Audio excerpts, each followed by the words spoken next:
Robert, I want to go to something that, Robert, you brought up right before the break, this whole idea of cancel culture. So in other news, Just the News, John Solomon interviewing prominent civil rights icon Bob Woodson just recently. He had some pretty harsh words for the left's handling of race issues.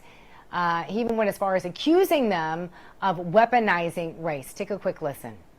The left has weaponized race. When George Floyd died, there were so-called peaceful demonstrations to pursue justice for blacks. Right.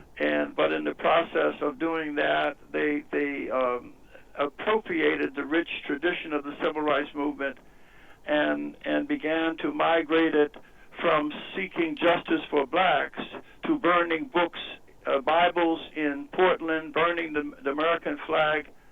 So there was really an appropriation of the civil rights movement and misapplying it to using it as a bludgeon to decimate our civic institutions and our values. We're tight on time, but Robert, I'm going to give 30 seconds to you to respond, and then the same to you, Gavin. Go ahead.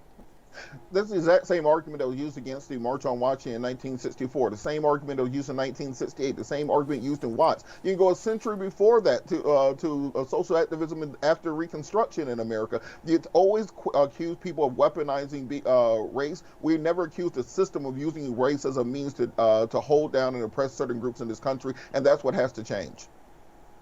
Gavin.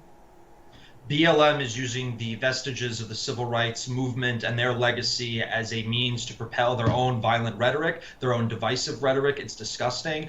They're using this cloak of civil rights, of justice, of equality, all these things that everyone can get behind in order to promote their own form of racism, their own form of bigotry. And it's disgusting, and I commend anyone who calls that out.